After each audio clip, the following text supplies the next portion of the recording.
This episode is brought to you by Shopify.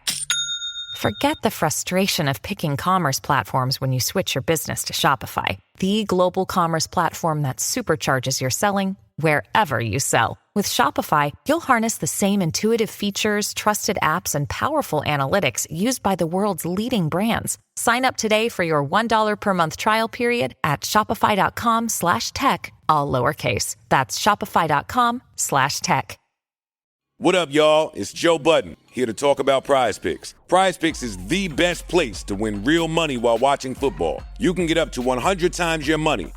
Prize Picks will give you $50 instantly when you play your first $5 lineup. You don't even need to win to receive the $50 bonus. It's guaranteed. Just download the Prize Picks app and use code SPOTIFY. That's code SPOTIFY on Prize Picks to get $50 instantly when you play a $5 lineup. Prize Picks. Run your game. Must be present in certain states. Visit prizepicks.com for restrictions and details.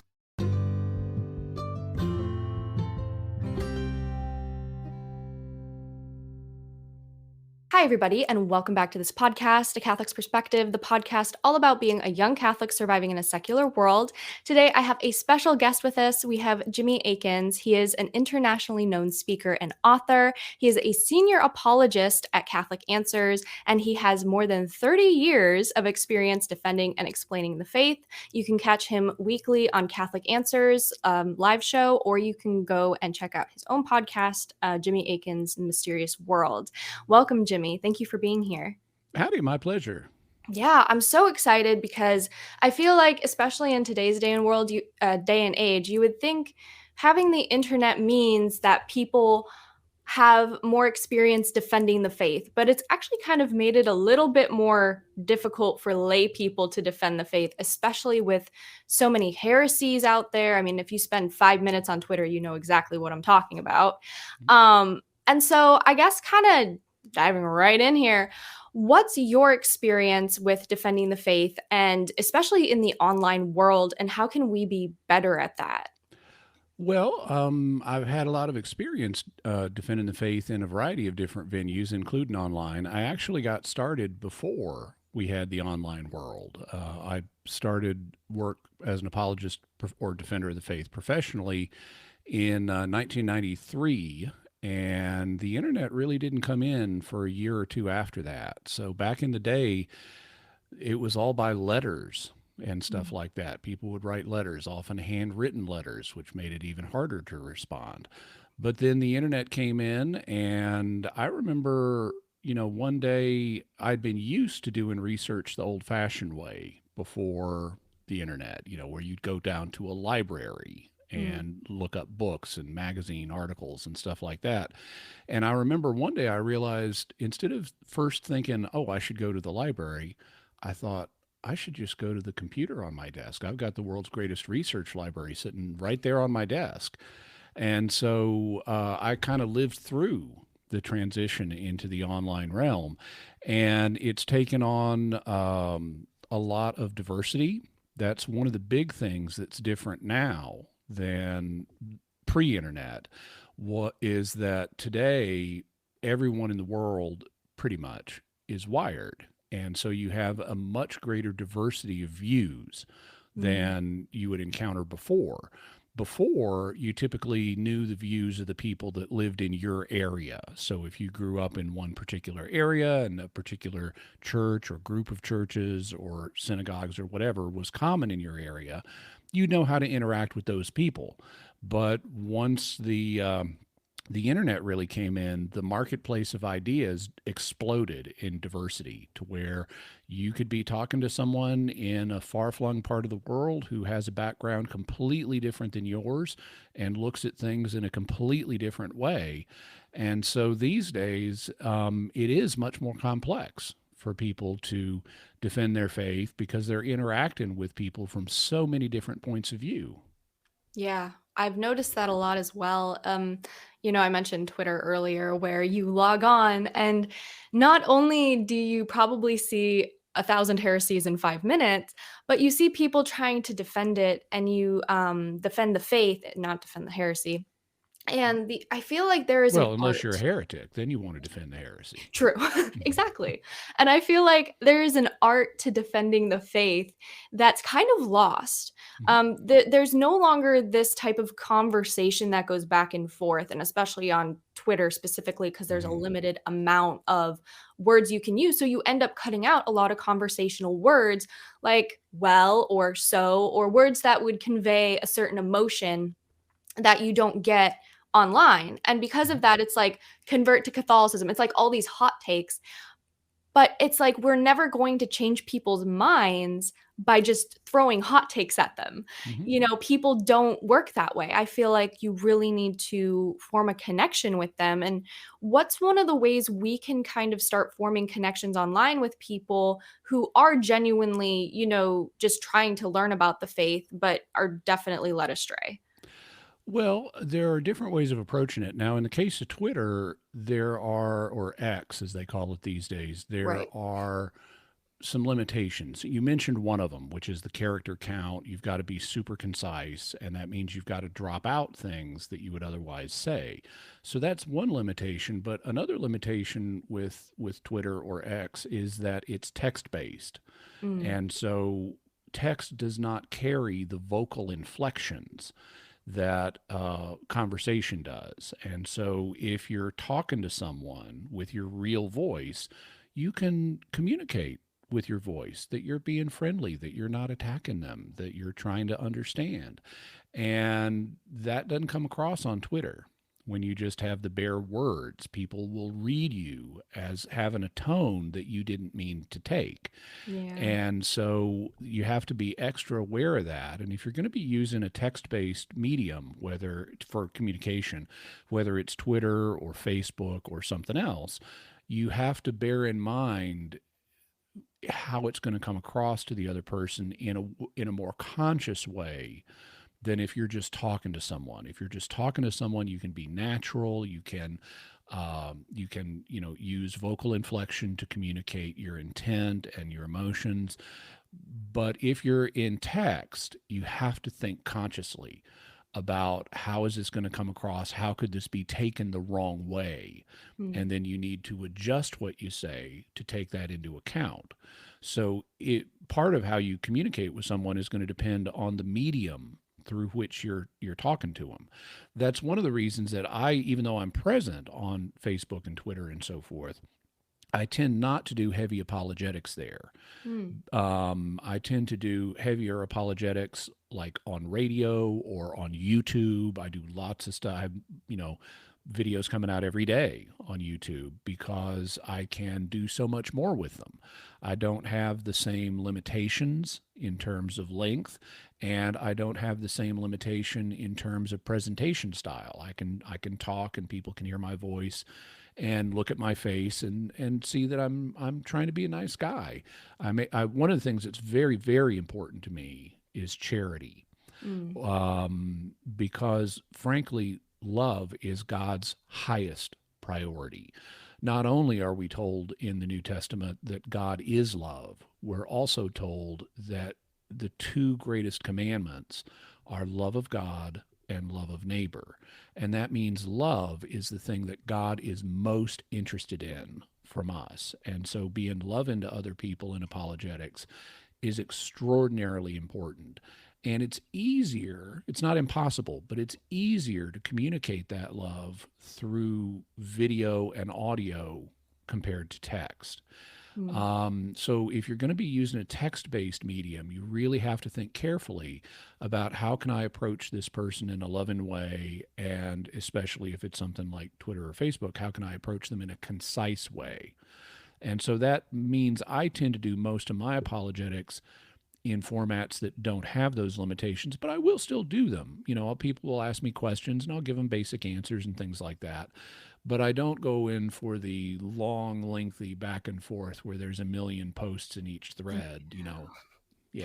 For sure. And I think it's nice because in a video, you're kind of like what we're doing right now, having a Hmm. conversation online. Hmm. And granted, you can't interrupt a video and be like, "Excuse me, like, what about this?" But they can always call in or email you or something, and Do a follow up. they know exactly how you're trying to present your argument. And like you said, love is one of the most important things. And on places like with all these texts and stuff, people wonder why it's so different from all the relationship issues they have over text. It's like because there's no like communication, there's no tone of voice, there's no facial expressions, because people always have complained, oh, once text messaging became a thing, like relationships became more, complicated because people would always assume the worst in others. And I'm like, well, there's a problem in itself. Mhm. Well, like in its own way. But prudence really isn't practiced online in the same way, being careful about how you're saying something, taking it from another person's perspective. And yes, granted, you can't always determine how somebody's going to take something, but if you try your best to really, avoid those hot takes, avoid, the things that are probably going to get you the most likes and the most Mhm. comments and attention, which seems to be another huge issue online with, defending the Clickbait. faith, is Mhm. people like to just Catholics specifically, certain Catholics, and I think, I mean, we're all kind of guilty of this in one way or another when we're trying to evangelize because we lose patience and we kind of just we're just like, just be Catholic, just do this. And it's something that'll get us a lot of likes, a lot of shares, a lot of engagement, but it doesn't actually do what the purpose of evangelizing is supposed to do, which is bring people into the faith. I actually feel like it more or less hardens hearts when we Mhm. do that. And so when it comes down to evangelizing, not everybody's able to have a platform to be able to reach out to people, but they can do it in their own little circles, you Mhm. know? And I feel like that's where it's really missed. People go on the internet and they're like, "Oh, I'm going to convert people online." And I'm like, "But what about the people in your own life? Mhm. What about your mom who's very anti-Catholic, or your dad who fell away from the faith, or your coworker who, says she's Christian but, doesn't really practice anything that makes her look Christian? Mhm. What about those people and evangelizing to those people?" Could you talk about a little bit how Mhm. we can reach out to those people in our lives, the closest ones to us, especially those that are like hostile to the faith? Yeah, so offline evangelization with folks, especially those who are close to us, has some advantages in that they know us and they hear us talking to them and they can see our facial expressions. We can even give them a hug, and things like that. They can see us doing other acts of kindness for Mm, them. And we are around them in other contexts where it's not we're just here to discuss religion. We're here to do other things too, and we can bring religion into it, and so those are some advantages to evangelizing those who are close to us in the offline world. But there's another problem, though, with that form of evangelization. There's an additional challenge, which Jesus himself mentions in the Gospels. One of the things that is noted in the Gospels is that Jesus, he traveled all over Galilee, he traveled all over Judea, he even went outside a little bit, and he did major miracles in a whole bunch of different places, but not in Nazareth. And mm, we're told that he couldn't do many great miracles in Nazareth except lay his hands on a few sick people and stuff like that because they didn't have faith. And Jesus encapsulated this by saying that a prophet hath no honor in his own country and his own family. And so, if that's true not just of him as a prophet, it's true of us as evangelists. Because if let's say you're evangelizing your parents, well, your parents are thinking secretly in the back of their heads, I changed your diapers. Who are you to tell me anything? true. Or if you're evangelizing your brothers and sisters, it's like, I remember when you stole my toy, and you can be snotty when you want to be. And so who are you to be all holy and pious and tell me stuff? So there's also a saying that the British have: no man is a hero to his own valet. Your valet is the person who takes care of you and stuff like that. He's kind of like your personal butler. Mm, Well, that means he knows you really well, including all your flaws. And so even though we have additional opportunities with offline, up close personal evangelization, we also have a challenge. And so we need to remember that challenge. We need to remember that even though we're really excited about something and we really want to talk about it, we got to be extra careful in how we do that with those who are closest to us, because they do know about our flaws. They do have a history with us. And that means that it's a little different. We're not the incoming expert from outside. You're just you. And so we gotta be careful about that. We got to take that into account. Yeah, I never even really thought about it that way because I always thought about, when people evangelize to their family, it's like, oh, it's so nice because it's like they know you so well. And then it's like, oh, they know you so well. Hmm. And that's something that I don't think a lot of people realize when they start. I have so many young girls and boys who email me saying they want to convert, they want to come back into the faith or something, but their parents aren't practicing, their parents are anti-Catholic, and they're just like, how can I get them to change their minds? And I'm like, sometimes you can't. Like, Hmm. you can't force somebody to change their perspective on something that they're not ready to change their perspective on. Right. And everybody's kind of on their own journey. And very few people, especially online, I feel, are actually searching for truth. Mhm. Because the people, it's just kind of like how the Catholics drop the hot takes. The non Catholics will also drop hot takes about Catholicism, Yep. and then the Catholics fall for the trap, and then it's just this back and forth of bickering, but no real fruit is being produced from the conversations. And so when it comes down to it, it's like looking for the people who are genuinely interested in the faith and Hmm. willing to listen to you. I feel like is a lot more difficult in a family setting for sure. Hmm. But I feel like, when it comes down to it, if you don't push it on them, if you're not trying to be holier or try and be like, oh, well, I'm Catholic and you're not. Hmm. So, because I feel like we fall into that too when we have family members because we know their flaws. And so we're like, well, did you know this is a sin? And this is the vice of pride, or, that's rooted in this. And we don't really take the time to look at ourselves and be like, okay, what am I doing? Remove the log from our own eyes, Hmm. so to speak. And I think that can be really difficult for young Catholics trying to learn about apologists, Hmm. apologies, Apologetics. apologetics. Thank you. Hmm. All these terms. And I was wondering, do you have any specific place for these people to start learning about the faith? Maybe they're not Catholic, maybe they are Catholic, but they're poorly catechized. Hmm. Any great resources that they could kind of dip into? Yeah, the Catechism of the Catholic Church. If anyone wants to do apologetics seriously, there are two major works that I recommend they read in their entirety: the Catechism of the Catholic Church and the Bible.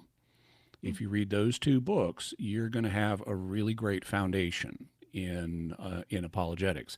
There are also additional books that I'd recommend, some of which I've written. I wrote a book because the church fathers are important to our faith. So I wrote a book called The Fathers Know Best, which is a title for the title is a play on words from an old school TV show called Father Knows Best, I love which that. was a comedy because Father never knew best on that show. But anyway, I wrote this book, and it's a collection of excerpts from the church fathers gathered by topic.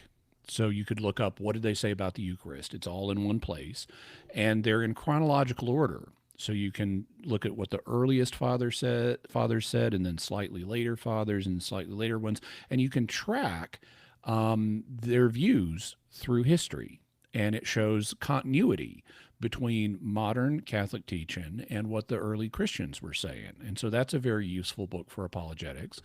Another one that I wrote is called A Daily Defense, and this is a 365-day book. Although, because I love you, I threw in 366 for leap year. Each day has a different challenge, either to faith in general, or to the Christian faith, or to the Catholic understanding of the Christian faith. And then in just a page, I explain in a concise way, here's how you can respond to that challenge. And so since it covers a whole year, it has between 300 and 400 different challenges to the Wow. faith. And that's also a good starting point for learning apologetics. No, those are great. And I know especially with there's so many resources out there today, these will really help it kind of narrow down for my viewers and listeners because they're always asking me, what books, what books, what books? And Mm-hmm. I'm like, I don't know. I mean, here's a bunch from Catholic Answers and here's a bunch from this one. And then it's like, but to have it actually narrowed down is very helpful. So what are, when we kind of go into the apologetic side of things and we're really trying to kind of flex that muscle to teach people about the faith, but also I think it's a learning experience for us too when we try and do apologetics. You've been doing this for over 30 years and there is so much to learn about the faith. Honestly, I don't think we could exhaust it in our lifetime with the amount of information that's out there. But what have been some of your experiences, the difficult ones, but also the kind of more easy experiences with online evangelizing with apologetics? What's like one of the most difficult topics you've had to discuss and break down? I'd have to think about that. The more technical the topic is, the harder it is to break down. And so one of the things that's very important to me in my work is clarity and being able to talk in a way that folks understand. Back when I had a revolutionary moment when I was back in college. I was a philosophy major, and so that means I'm trained in symbolic logic and all kinds of fancy stuff. And philosophy, like any field, has its own jargon, and you show you're an insider by using the jargon and the impressive $10 words and stuff. Like perseverance is something different in philosophy than perseverance is in real life. Wow, fancy. Yeah. Well, so I had a girlfriend, and I wanted to show her a good side of myself. I wanted to show her I'm smart, and so I was using all these $10 words around her. And she, at one point, said to me, in all sincerity, "Do you think I'm stupid?" And it's like, no, that is the opposite of what I was trying to communicate. I didn't want to, I was mortified. It just, oh man, I was so horrified that I had given her that impression, because that was the opposite of what I wanted to do.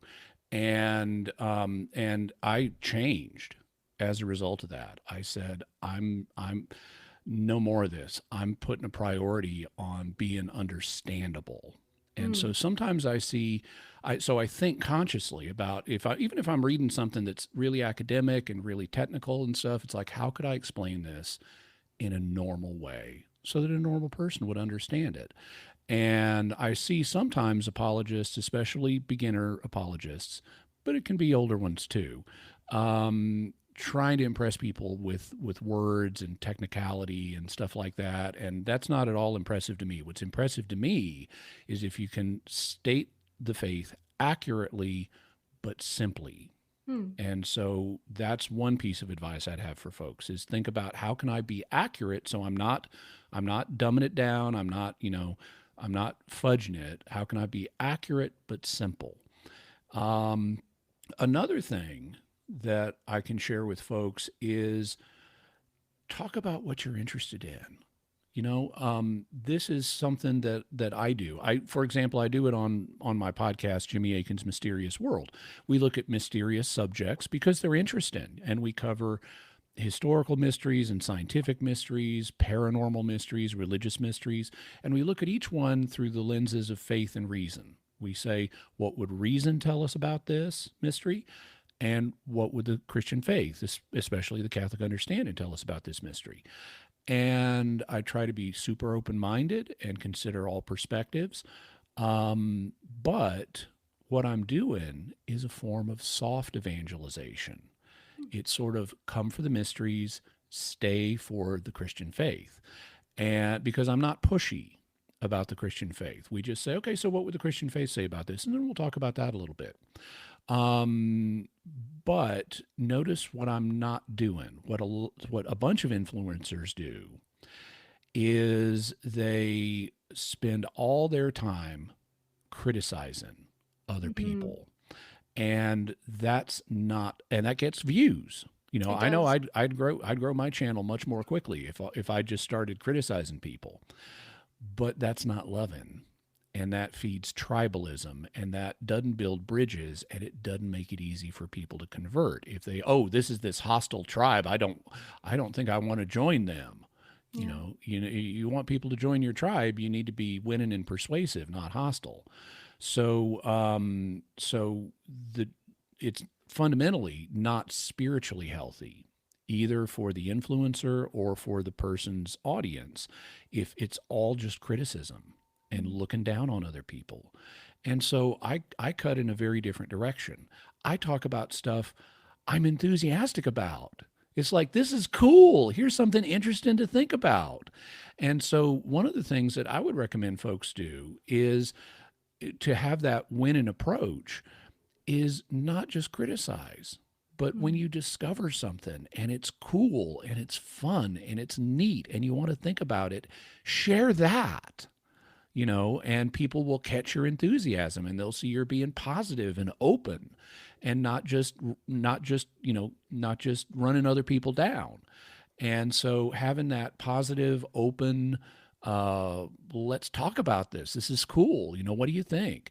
That's a really successful way I've found to help introduce faith-related topics to folks, and even not non-faith-related topics, but to introduce topics in general to folks in a way that gets them on your side, where they're sharing in that joy of discovery and intrigue and thinking about stuff. And so just talking about what you're enthusiastic about, rather than criticizing people, is, I think, a key to engagement. Summer's here, and you can now get almost anything you need for your sunny days delivered with Uber Eats. What do we mean by almost? Well, you can't get a well-groomed lawn delivered, but you can get a chicken parmesan delivered. A cabana? That's a no. But a banana? That's a yes. A nice tan? Sorry, nope. But a box fan? Happily, yes. A day of sunshine? No. A box of fine wines? Yes. Uber Eats can definitely get you that. Get almost anything delivered with Uber Eats. Order now. Alcohol in select markets. Product availability may vary by region. See app for details. This episode is brought to you by Experian. Are you paying for subscriptions you don't use but can't find the time or energy to cancel them? Experian could cancel unwanted subscriptions for you, saving you an average of $270 per year and plenty of time. Download the Experian app. Results will vary. Not all subscriptions are eligible. Savings are not guaranteed. Paid membership with connected payment account required. Absolutely. I mean, the amount of criticism that I see online from big content creators, I'm guilty of it too. I am not putting myself on a pedestal there. I've been guilty of it too in the past. I was young, trying to figure out, Same thing with me when I was young. I was feeling my oats, to use an old phrase, and I could be a jerk. And over the course of time, Jesus has helped me be less of a jerk. And that's the key, Jesus. Because I feel like a lot of times these people, they really focus their content and their mystery on themselves, and that's where they really start losing the actual, like, it almost becomes a shell, like they are a shell of the faith, but Jesus is not in the shell where he should be. Instead, they are. And that can be a huge reason why people end up, going basically off the deep end and starting all these really extreme criticisms, whether it's about non-Catholics or the Pope or, other Catholic content creators too. I mean, when you start criticizing one person or one group of people, it doesn't just stop there when you realize the views get raked in. And joy is contagious. And that is something that I have found in my own little group, is that when you are excited, like you said, or joyful about something, and joy doesn't always mean that we're happy. Happiness and joy don't mean the same thing. Joy is like a deep rooted sense of, not happiness, but like joy and peace, that even in the midst of the worst trials, we are still joyful because we have Christ. And I feel like a lot of the times, we're missing that online. It's all of this like hollow kind of banter back and forth. But when I see people criticizing, Protestants or this or Catholics that are like coming, I do believe that some things do need to be called out, like in a loving manner, of course. But when I see it consistent by like one person or this, and it becomes like a trend because they realize it gets them views or likes, I start realizing I'm like, non-Catholics are going to view Catholics in this way. Like, we represent the church.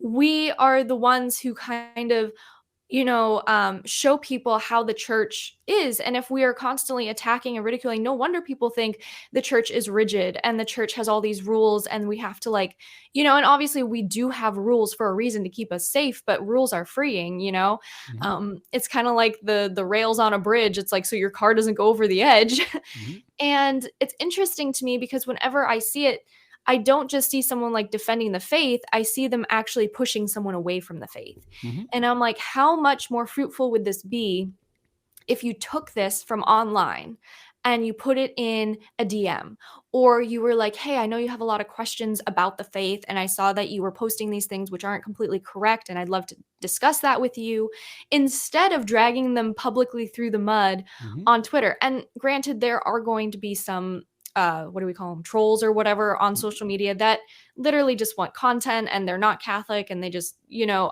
Pearl Davis is one I can think of. But, the main thing being is that we are trying to reach out to them on a personal level. And it's not like this, I almost think of it as in like being in the Roman Colosseums and they're just like, you said this. And it's like this big spectatorship on online, because thousands and thousands of people see those types of things. And you're what would actually you articulating a principle that Jesus talks about in Matthew 18, where he says, if someone sins against you, talk to him privately. And if he listens, great. If he doesn't listen, then bring a couple of other people. And if he doesn't listen to them, then you can take it to the church. But what he's doing is suggesting dealing with a problem on the lowest level in the way that saves the most face for the person who's causing the problem. And you're essentially recommending the same thing. So that's a good biblical principle. Thank you. Hey man, I know I read the Bible, and sometimes it's crazy how the more you study the faith, the more it actually does change your view of things, whether you realize it or not. That's a great example of that. I knew about that parable, but you don't think, or story, Principle. but you don't think about it. Yeah. You don't really think about it. If I can give you a couple of extra tips that are related to that.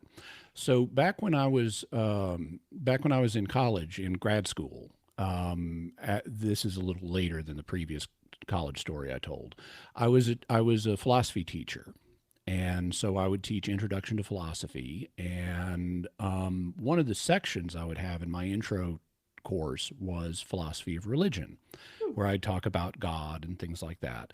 And but I was teaching in a state school, and so I'm not supposed to, endorse religion in a state school. It's okay to talk about it, but it's not okay to push it.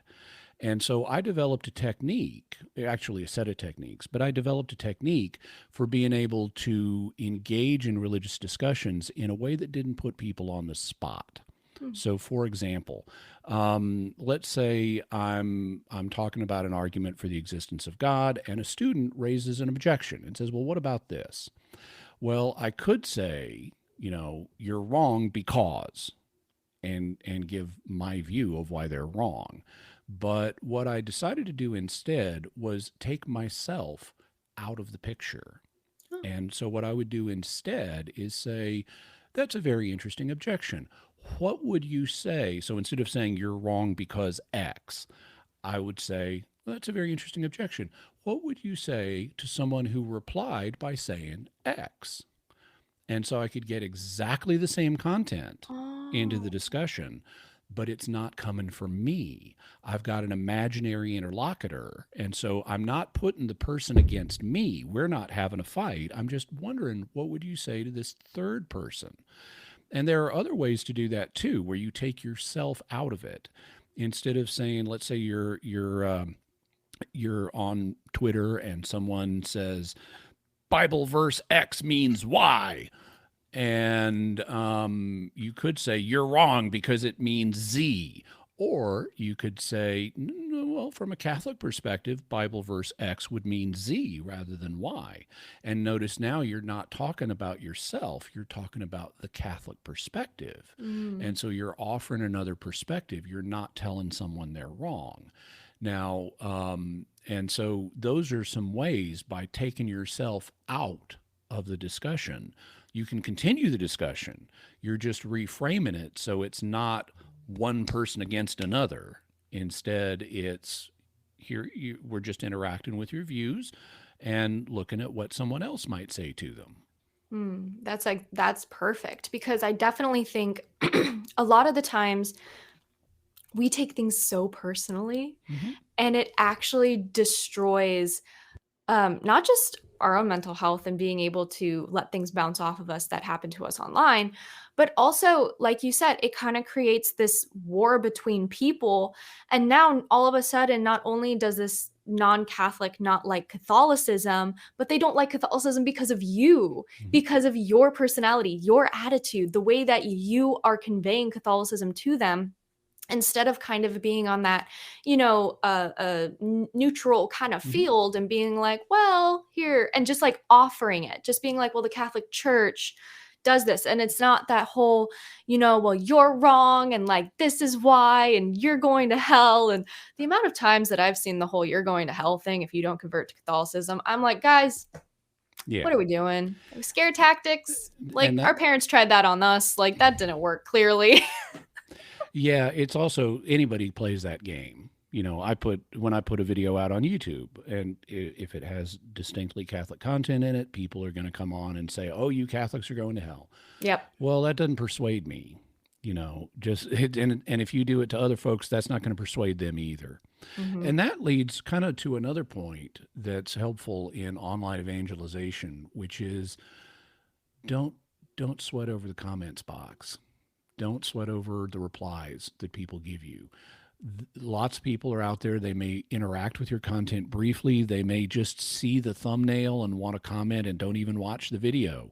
True. Or don't even read the comment, but they want to spout off, and they will. And if you allow yourself to get concerned about every response that people make, it's going to be an enormous time suck. And you're going to be much less effective, because you're going to be wasting all your time responding to people who really aren't that engaged. And or if they are engaged, they're obsessive, and that's going to be its own time suck. So I tread lightly with responses. One of the rules that I have that I frequently employ is, I ask myself, is this person asking me a direct question? And if they are, that'll increase the chance that I'll respond, because they're actually asking me for something. They're asking for information. If they're not, well, then I don't have any inclination to respond, because I've got other things I got to do. So, and sometimes I try to read the comments. I don't read every comment, but I try to read the current ones. But if someone's just hostile, I typically don't engage with them. I will, now I've mentioned, charity, and that's an important part of this. I will sometimes use a little light humor I try to do it in an understated way. For example, back in the 1960s, it was the Cold War, and the premier of the Soviet Union was Nikita Khrushchev.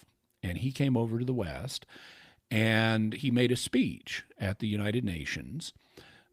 But while he was at the United Nations, another person who happened to be the British ambassador was making a speech, and Khrushchev takes off his shoe and starts pounding on the table with it. And it's like he's just has this incredible undiplomatic public display of temper. Yeah. And so everyone is kind of shocked, and since the British ambassador is the guy talking right now, it's up to him to figure out how to respond. And he has this very understated, British can be very understated in their humor. He says, I'm sorry, I'm waiting for the translation on that, which cracked everybody up and defused the moment. So, he responded to this, intense display with understated humor. And when someone's being a super jerk, I will sometimes do that. Like I had a guy in a comment the other day who said, why do you believe in purgatory? I will prove that you're an idiot. Tell me where in the Bible you find purgatory, and then I will embarrass you.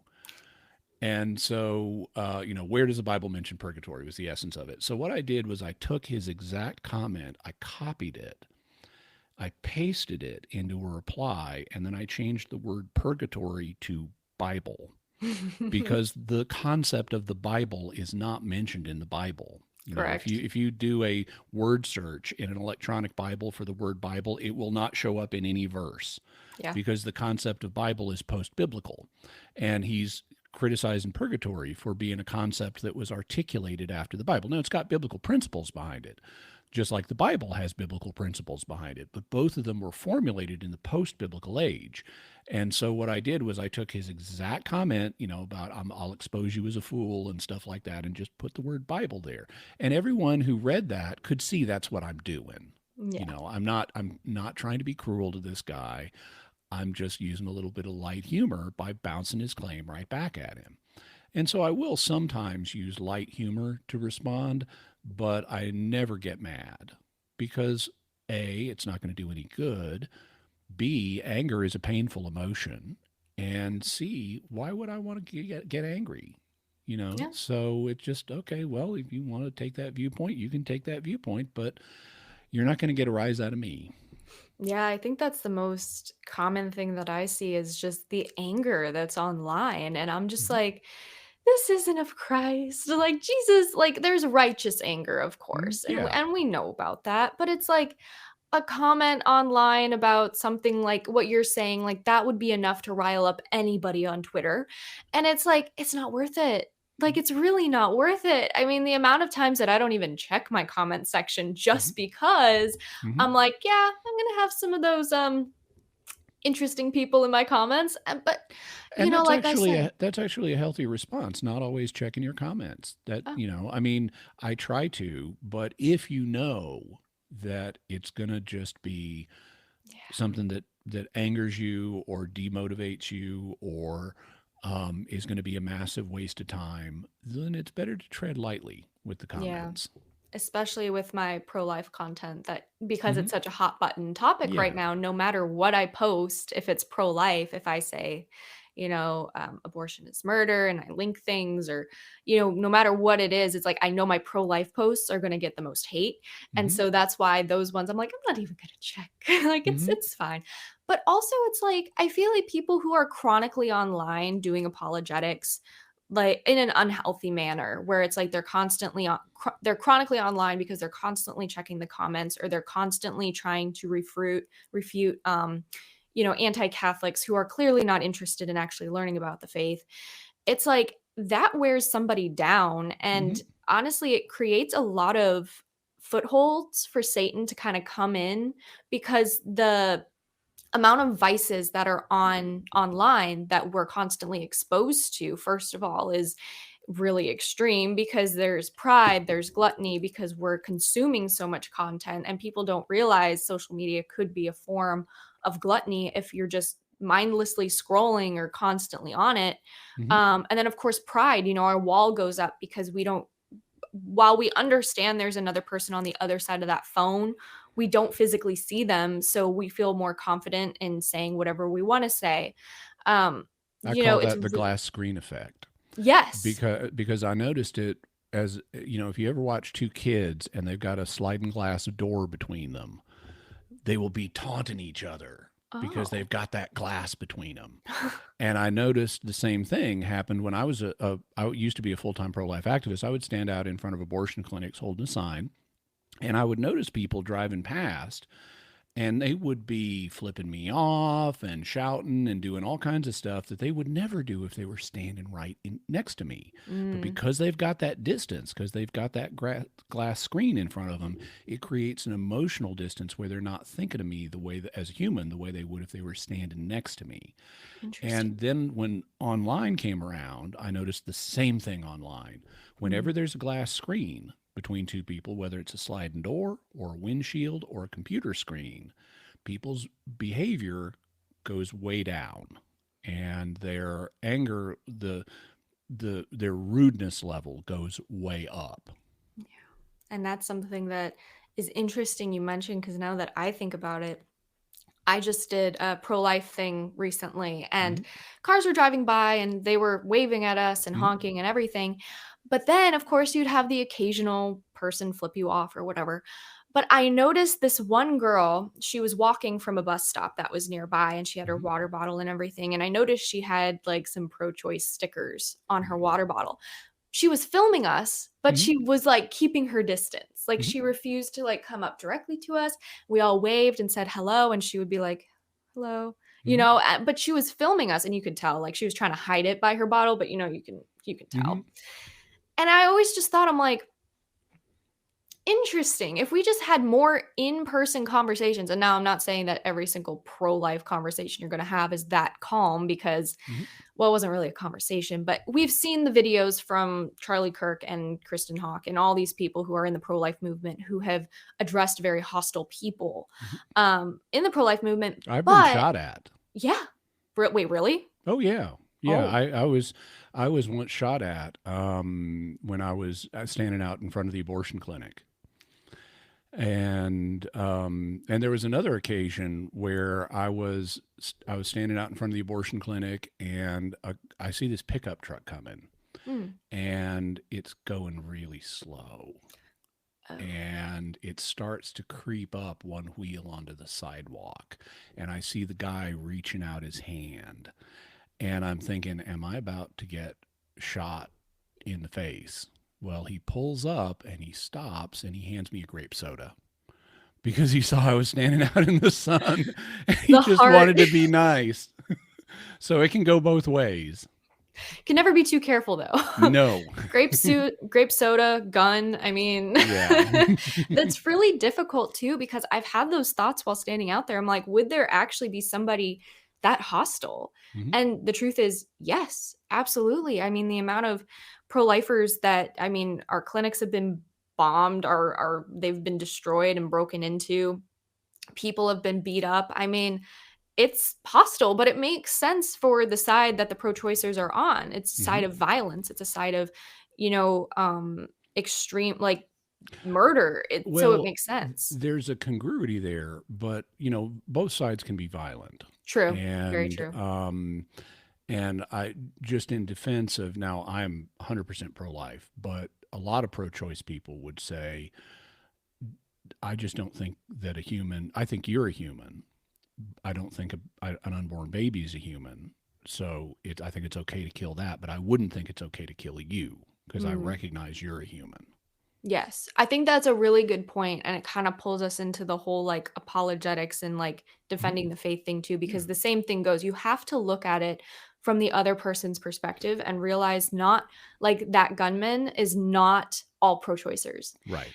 And I think that's the really difficult part in almost any difficult situation that you is just like not everybody is going to be super hostile, but Mhm. not everybody's going to be super into the faith.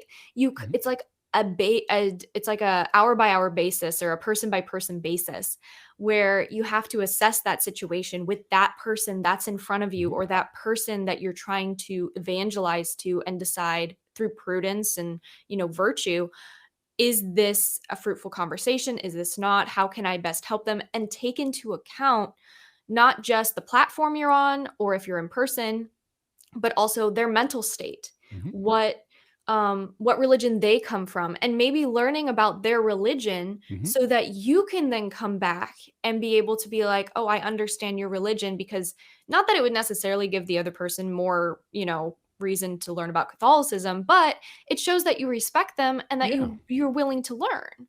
Yeah, and this leads to one of the most important things I think for doing apologetics and evangelization, which is asking questions. Yes. And so, like, if you go to the doctor and you want some help with a problem from the doctor, the first thing the doctor's going to do is ask you a bunch of questions Mhm. because that's what enables him to diagnose what's going on with you and then find an appropriate treatment. What you don't want the doctor to do is you just mention a symptom or two and he assumes a whole bunch of stuff that isn't really relevant to you.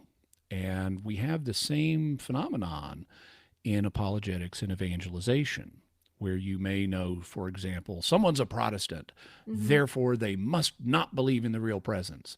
Right. Wait a minute. Lots of Protestants believe in the real presence. Anglicans do, Lutherans do, Methodists do. Lots of Protestants believe in the real presence. Or someone's a Protestant, therefore they must not believe in infant baptism. Well, wait a minute. Anglicans do, Lutherans do, Methodists do, Presbyterians do. So you can't just lump people into groups. And even if you've identified a smaller group, like let's say you know someone's a Lutheran. Okay, well, Lutherans believe in the real presence. Good. But how do you know this Lutheran does? Right. This Lutheran might be an outlier. And so even if you do go study someone's religion, which you should do, when you come back to that person, you don't want to just say, oh, I read about your religion and therefore I'm competent to speak on it now. You want to find out, what does this person believe? Because they're let's say they're a Methodist. Well, the Methodists are not the Borg. They don't all have the same views on everything. And so you want to say, oh, I was doing some reading about your religion and this is what I read. Is that what you think? What's your opinion on this? And that, again, shows you care about the person, you respect their opinions, you're not making assumptions about them, and it puts you on a better course to figure out what you actually need to do to help the person. Right. No, that's great. And I think especially because so many people are so quick to use the blanket term, Protestant or Catholic, they forget that there are actually a lot of Protestant denominations. And like you said, they all believe something different. Catholics will be like, oh, well, that obviously proves that they're not. And I'm like, calm down.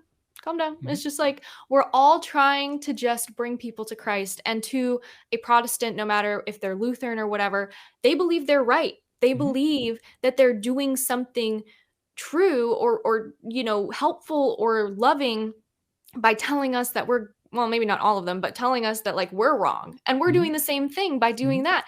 And so really it's just this cycle of miscommunication and misunderstanding where we're not willing to extend the hand, but they're also not willing.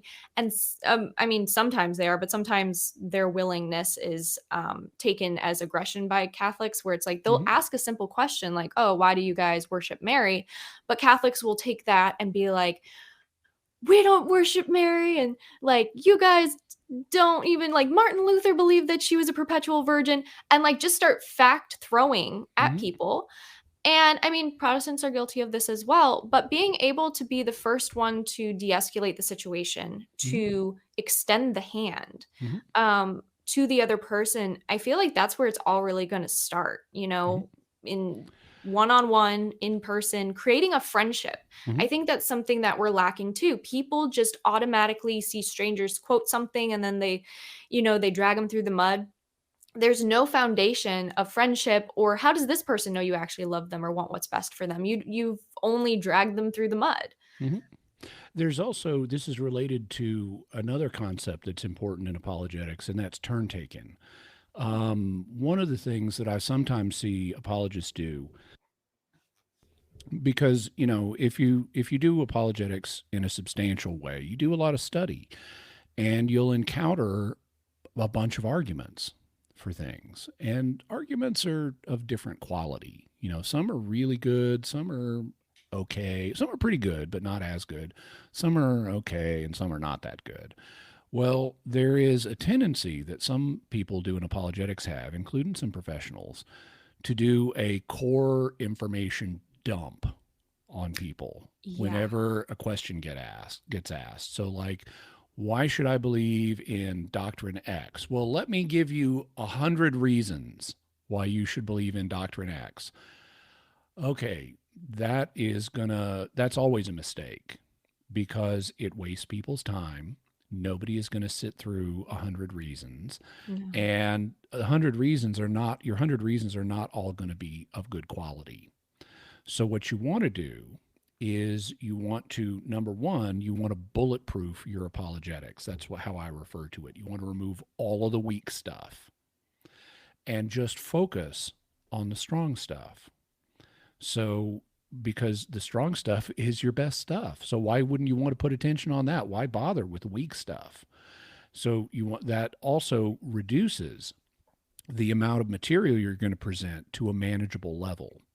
But in general, in conversation, like if I'm having a conversation with someone on Twitter or X, and they want to know, well, why should I believe this?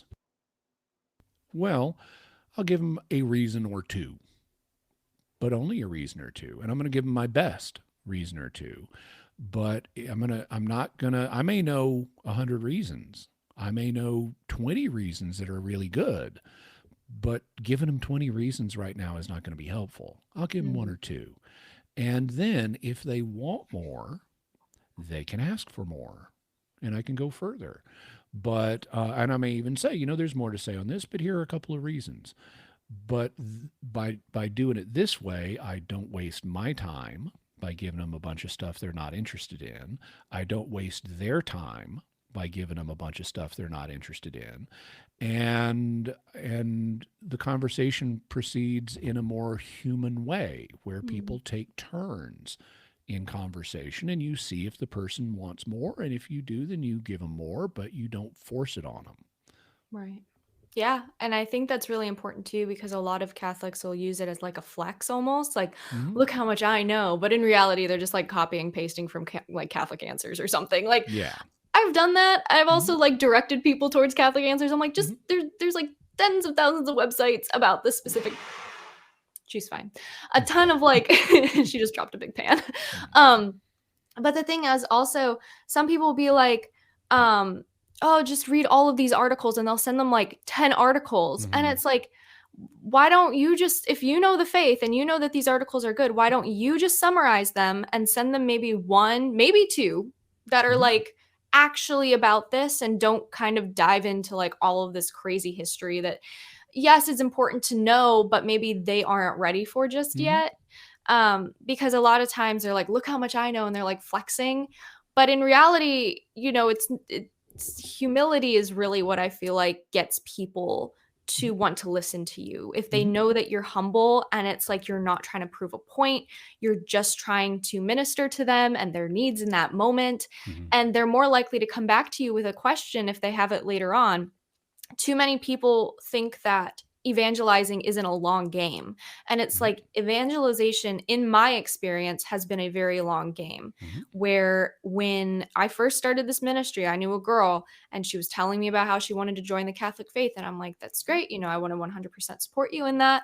And she just joined like a couple months ago. And I'm like, and it's been since 2019. So it's like, it's been a few years. And I'm like, but that's the beauty of it, is it's like you get to see these people grow in the faith, and you get to see these conversions. And I think, go ahead. This brings up another really important point, which is serving God, whether it's in evangelization or catechesis or apologetics or however it is a long game. But the mind-blowing part is it's longer than me. Because what happens is people will get involved in a situation where they think, oh, I've got to convert this person. They're showing some interest, or they're, it's all on me to find the right words to help this person. And the truth is, no, it ain't, because God made you. He brought you into this person's life. He can bring other people into this person's life. All you need to do is do the right thing for you to do at this moment. But do not take on the responsibility for another person's soul, because it doesn't come down to you. God loves this person way more than you do. And God has infinite means of reaching this person and helping this person out. You want to play your part. You definitely want to do that, but you don't want to exaggerate your part and think that it all depends on you, whether this person converts or gets saved or whatever. What happens when you do that is you burn out. And so this is a way of Satan tricking people into taking on more responsibility than God has given them. And then they get frustrated as a result of all the excess responsibility they've taken on, and they burn out, and they're less effective in the long run. So it's better to realize God has a million ways to reach this person. I'm with this person now. I'll do my little bit to help, but I'm not gonna take on more than that. Yeah. And that way you don't burden yourself with burdens God didn't mean you to carry. and you don't burn out in the same way, and you're more effective in the long run. Earning your degree online doesn't mean you have to go about it alone. At Capella University, we're here to support you when you're ready. From enrollment counselors who get to know you and your goals, to academic coaches who can help you form a plan to stay on track. We care about your success and are dedicated to helping you pursue your goals. Going back to school is a big step, but having support at every step of your academic journey can make a big difference. Imagine your future differently at capella.edu. My dad works in B2B marketing. He came by my school for career day and said he was a big ROAS man. Then he told everyone how much he loved calculating his return on ad spend. My friends still laugh at me to this day. Not everyone gets B2B, but with LinkedIn, you'll be able to reach people who do. Get a $100 credit on your next ad campaign. Go to linkedin.com/results to claim your credit. That's linkedin.com/results. Terms and conditions apply. LinkedIn, the place to be, to be. Yeah, absolutely. And I think that's a huge issue we see today. And it's something that I've experienced and I've had to kind of alter throughout the ministry's kind of life of 4 years. And it's something where now I feel like a lot of the time I have a good balance, and it's something that I see so many other people online trying to evangelize don't have. And I'm like, your life will be so much easier when you get this balance and you have this healthy relationship with not just apologetics, but also just social media. Sometimes people make apologetics their entire world. And it's like, if it's your job, great, or if it's like something you're specifically called to, but not everybody's called to it. Right. Well, and it is my job, but I need outlets. Yeah. I need stuff to do besides apologetics. That's one reason I do Mysterious World, is it gives me opportunities to think about and study stuff other than just religion every moment of the day. I teach dance classes. I teach like 5 different, I teach square dance, contra dance, English country dance, Morris dance, and community dance. Awesome. Yeah. So I have activities that are completely different because everybody needs something different to do. Sure. And so if you find yourself just stuck on one thing, cultivate some new hobbies. It'll help you in the long run. No, that's awesome. Well, thank you so much, Jimmy, for coming on here and discussing. I think this is going to be a huge hit, especially with so many people evangelizing these days. Where can my listeners find you? Well, I work for Catholic Answers, so they can go to Catholic.com, which is a very easy web address to remember because it was the 1990s and we thought ahead. They can also go to my personal website, which is JimmyAkin.com. All you got to do to get there is spell my name correctly. Jimmy is Jimmy. Akin is exactly like it sounds. Just 4 letters. Akin. There are no E's, T's, or S's in my name. Just I feel like this has been a thing. Yeah. And you can also check out, I'm on actually a bunch of different podcasts, but Mysterious World is at mysterious.fm. And also go to my YouTube channel, which is youtube.com/Jimmy Akin, where I have videos coming out every single day. Awesome. Well, thank you so much, Jimmy. I really appreciate it. And I hope to have you back on sometime. Sounds great. Awesome. And with all of that being said, guys, I hope you enjoyed this podcast episode and you learned something, and I'll talk to you guys in the next one. Bye. Do you have questions or comments about today's episode? Email me at thereligioushippie@gmail.com or leave a voice message at anchor.fm/thereligioushippie. I'd love to hear your thoughts. Thank you for listening. Thank you for listening to this podcast. Please be sure to rate and review this episode. This podcast is produced by Amber Rose and distributed by Metacortex Publishing. This podcast is copyright by The Religious Hippie, NFP. Any previously trademarked or copyright content is used by permission. Information and opinions in this podcast should not be construed as medical advice. Please be sure to visit the official website for The Religious Hippie at thereligioushippie.com or find me on social media for other unique content. Thank you.